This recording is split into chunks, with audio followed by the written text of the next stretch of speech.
Class 11 political science রাষ্ট্রবিজ্ঞান প্রথম অধ্যায় বিষয় হিসেবে রাষ্ট্রবিজ্ঞানের প্রকৃতি ও পরিধি।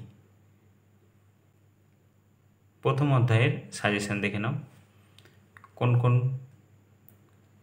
কোশ্চেনগুলো পরীক্ষায় আসতে পারে দেখে নাও। পলিটিক্স গ্রন্থের রচয়িতাকে অ্যারিস্টটল। রাষ্ট্রবিজ্ঞান শব্দটি প্রথম কে প্রয়োগ করেন? লাইবনিজ। রাষ্ট্রবিজ্ঞানের জনককে?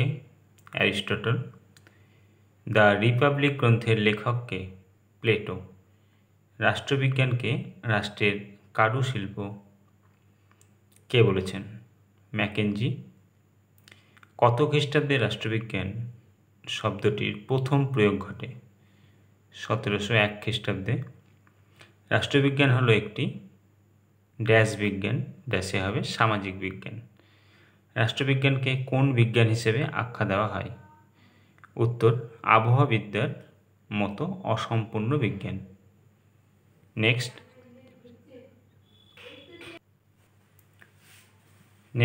9 নম্বর, রাষ্ট্রচিন্তার সূত্রপাত কোথায় ঘটে? প্রাচীন গ্রিসে।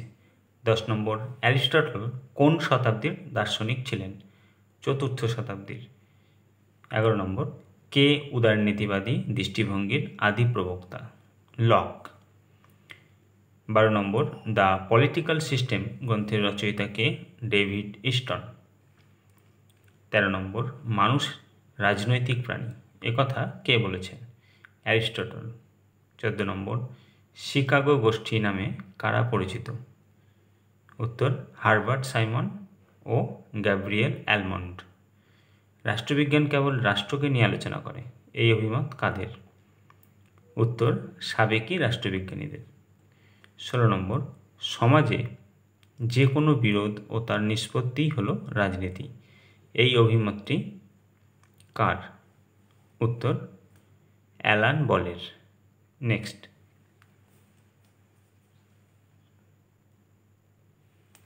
17 নম্বর, ল অব কনস্টিটিউশন গ্রন্থটির রচয়িতা কে? উত্তর, এভি ডাইসি।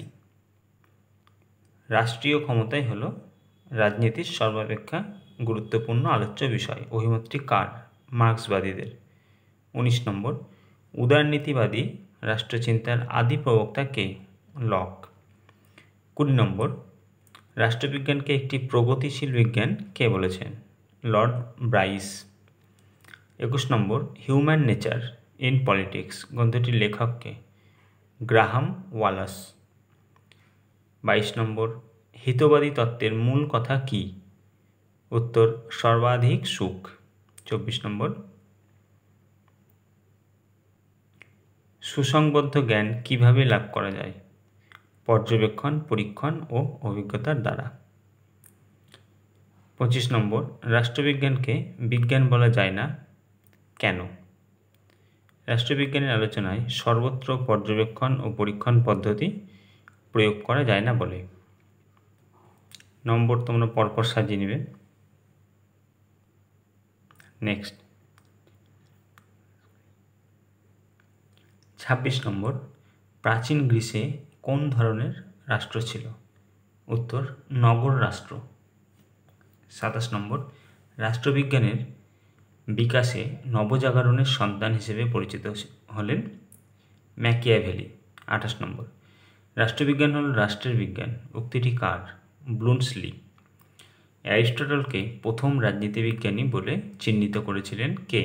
উত্তর, ম্যাক্সি। কমিউনিস্ট ম্যানিফেস্টো গ্রন্থের রচয়িতা কে? উত্তর, কার্ল মার্কস। রাষ্ট্রবিজ্ঞানের শুরু ও শেষ রাষ্ট্রকে নিয়ে বলেছেন গার্নার। নেক্সট, প্যারিসে কোন খ্রিস্টাব্দে আন্তর্জাতিক রাষ্ট্রবিজ্ঞান সম্মেলন অনুষ্ঠিত হয়েছিল? 1948 খ্রিস্টাব্দে।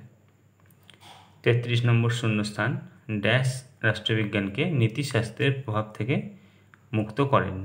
শূন্যস্থানে হবে ম্যাকিয়াভেলি। নেক্সট 34 নম্বর, রাজনীতির প্রথম বিজ্ঞানসম্মত ব্যাখ্যাকার হলেন? ড্যাশে হবে টমাস হবস।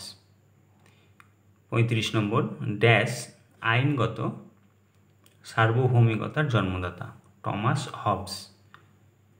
36 নম্বর রুসো ড্যাশ সার্বভৌমিকতার জন্মদাতা জনগণের।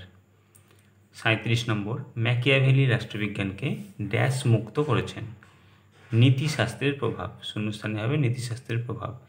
নেক্সট 38 নম্বর রাষ্ট্রবিজ্ঞান একটি বিষয় হিসেবে প্রথম ড্যাশ শিক্ষাক্রমে স্থান পেয়েছিল, উত্তর কলম্বিয়া বিশ্ববিদ্যালয়ের শিক্ষাক্রমে।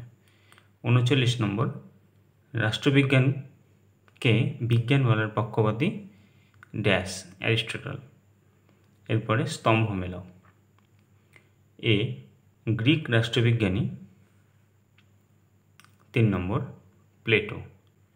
বি আচরণবাদী রাষ্ট্রবিজ্ঞানী, এটা হবে 4 নম্বর গ্রাহাম ওয়ালস।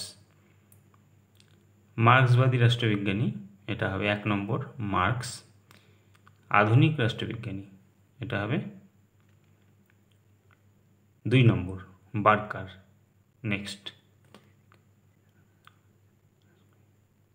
একজন আধুনিক রাষ্ট্রবিজ্ঞানী হলেন ডেভিড স্টোন, ম্যাকিয়াভেলি, যে কোনো একটা লিখবে। ভালো করে চ্যানেলটিকে সাবস্ক্রাইব করে রাখবে, লাইক শেয়ার কমেন্ট করতে ভুলবে না। কোনো রকম অসুবিধা হলে কমেন্টে জানাবে। নেক্সট ভিডিওতে নেক্সট অধ্যায়।